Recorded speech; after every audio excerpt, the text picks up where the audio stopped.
पहली public school के सभी विद्यार्थियों को मेरी तरफ से सुप्रभात, गुड मॉर्निंग। और विद्यालय प्रबंधन की ओर से कोरोना वायरस के संक्रमण से एवं सभी छात्र छात्राओं के भविष्य के लिए कि उनकी पढ़ाई बाधित न हो, जिसके कारण से सभी शिक्षक गणों ने ऑनलाइन शिक्षण के माध्यम से विद्यार्थियों को उनके पढ़ाई को अग्रसर करने के लिए, आगे करने के लिए हम लोगों ने एक तरीका अपनाया है, जिसके जरिए सभी विद्यार्थियों की जो पढ़ाई है वो बाधित ना हो किसी अवसर पर, और उनकी पढ़ाई जो है आगे भी जारी रखे। इस कारण से उनकी कभी बहुत सारी पढ़ाइयों में जिसके कारण कठिनाइयों का सामना करना पड़ता है, लेकिन हम लोगों ने ऑनलाइन शिक्षण के माध्यम से अपनी पढ़ाई को भी आगे बढ़ाना है। तो सबसे पहले हम लोग क्लास 10 के लिए हिंदी साहित्य में क्लास 10 में 2 पुस्तक है, हिंदी क्षितिज 2 एवं एक सहायक पुस्तक है कृतिका।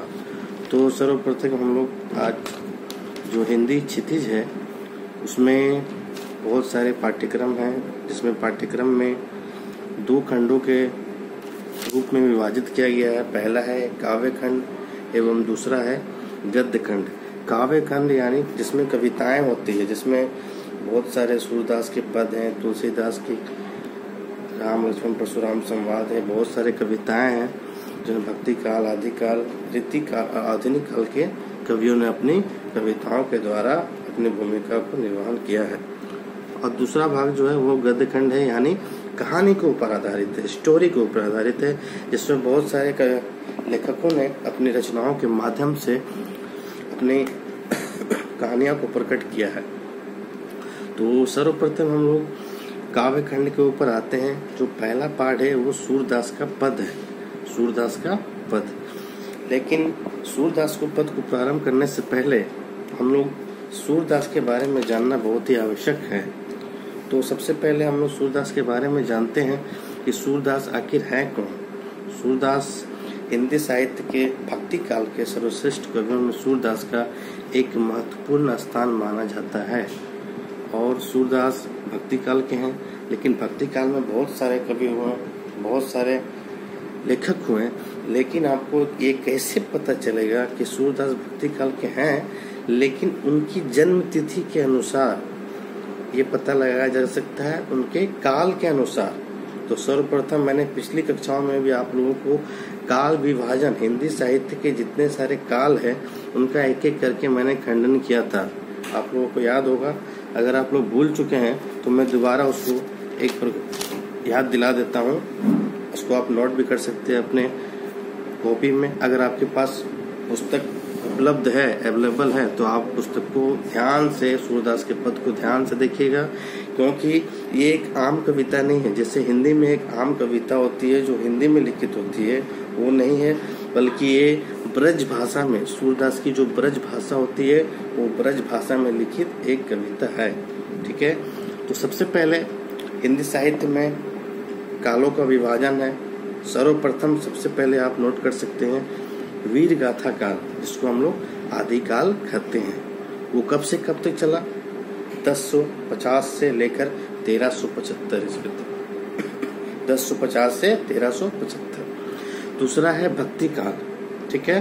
भक्ति काल 1375 से 1700, 1375 से 1700। फिर तीसरा है रीति काल, वो चला 1700 से 1900 तक, 1700 से 1900 तक। उसके बाद आधुनिक काल, जिसे हम लोग गद्य काल भी कहते हैं, जो अभी चल रहा है वर्तमान समय में, वो 1900 से लेकर अब तक। ठीक है। 4 काल हुआ, आदिकाल, भक्ति काल, रीति काल, आधुनिक काल।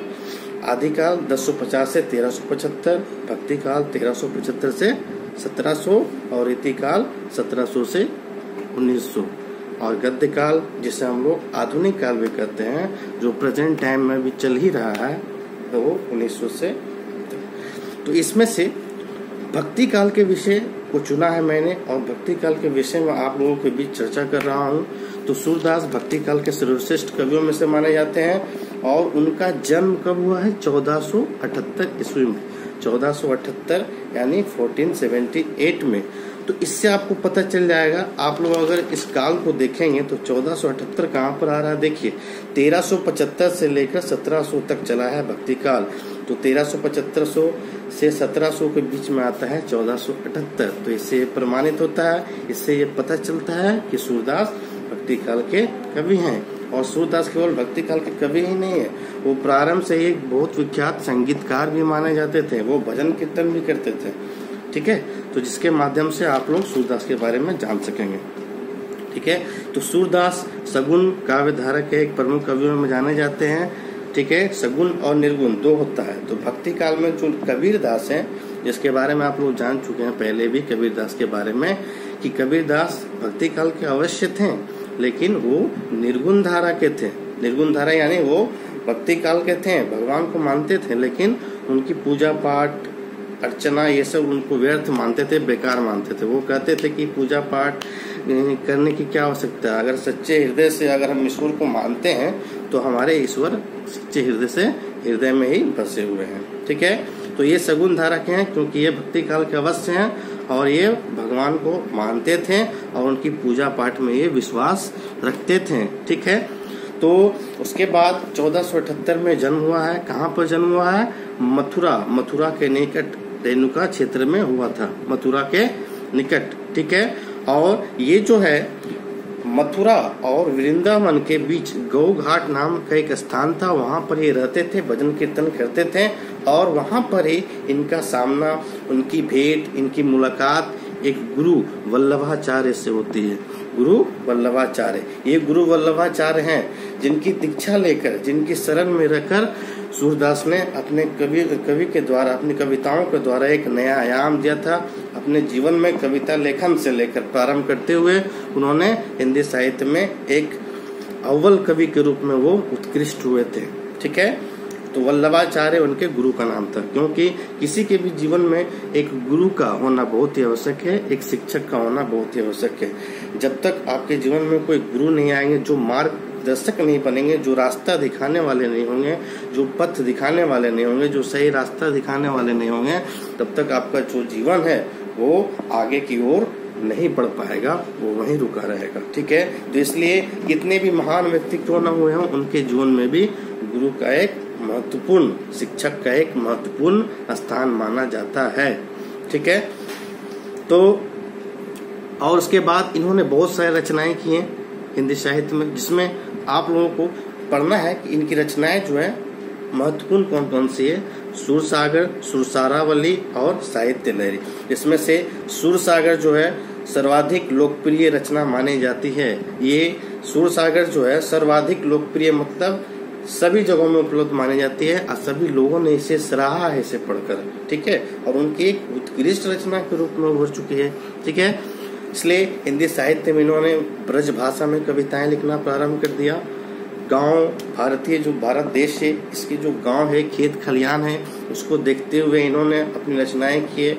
और ये एक कृष्ण भक्त कवि थे। इन्होंने अपनी रचनाएं कृष्ण के ऊपर ही आधारित लिखी है।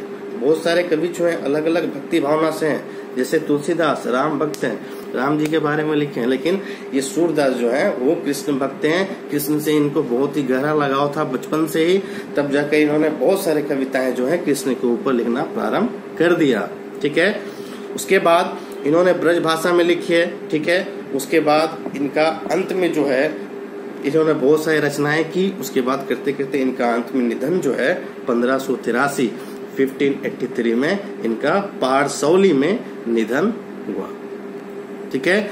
तो ये रहा आपका सूरदास का जीवन परिचय। इनका जन्म से लेकर इन्होंने कौन कौन सी रचनाएं की है, प्रमुख रचनाएं कौन कौन सी है, और उनका जो जीवन यापन है किस तरीके से आगे अग्रसर बढ़ा, उसके बारे में मैंने आप लोगों के बीच सूरदास जी का जीवन परिचय के बारे में बताया है। क्योंकि अगर कोई भी कवि हो, अगर कोई भी कविता लिखता है, और कविता को लिखने वाला जो होता है वो कवि हो, चाहे राइटर हो, लेखक हो, रचनाकार हो, तो उसके बारे में सबसे पहले जानना बहुत ही आवश्यक होता है। क्योंकि जिसने लिखा है अगर उसके बारे में आप नहीं जानेंगे तो वो व्यर्थ है। अगर आप घर बनाते हैं, अगर जो घर का मालिक है और उस मालिक के बारे में ही नहीं जानेंगे आप कि वो मालिक कौन है, किसके नाम से घर है, इसमें रहता कौन है ना, तो वो तो बेकार है जब तक उसके बारे में आप नहीं जानेंगे। इसलिए किसी भी कहानी को लिखने वाला जो होता है, जो कविता को लिखने वाला होता है, उसके बारे में जानना बहुत ही आवश्यक माना जाता है। ठीक है, तो इसमें जो पद है, इसमें 4 पद हैं और चारों पद को जो है एक ब्रज भाषा में लिखा गया है, जो एक आसान, जो सिंपल हिंदी भाषा होती है वो भाषा नहीं है। थोड़ा अगर आपके पास पुस्तक उपलब्ध है, अवेलेबल है, तो उस पुस्तक को ध्यानपूर्वक देखिएगा, क्योंकि एक एक पंक्तियां बहुत ही महत्वपूर्ण है और समझना बहुत ही आवश्यक है। ठीक है, तो सर्वप्रथम है इसमें पद में सूरदास का जो ये पद है ये भ्रमर गीत से लिखा हुआ, और इसमें जो है श्री कृष्ण और गोपियों के द्वारा जो है वार्तालाप हुई थी, उनसे जो भेंट हुई थी, उसके बारे में यहाँ पर सूरदास ने उभारा है और लिखा है और बताया है कि जब सूरदास के परम मित्र उद्धव थे, उद्धव सूरदास के परम मित्र थे, और जब श्री कृष्ण गोपियों को छोड़कर वृंदावन चले जाते हैं तो वहां पर वो अपने परम मित्र उद्धव को समझाते हैं और कहते हैं कि तुम जाओ और गोपियों को समझाओ जाकर कि वो हमारे पीछे ना पड़े, हमारे प्रेम में उतना विरक्त ना हो, क्योंकि ये संसार अग्रसर चलने वाला है और हमें भी आगे बढ़ते रहना है, इसलिए वो हमें भूल जाए।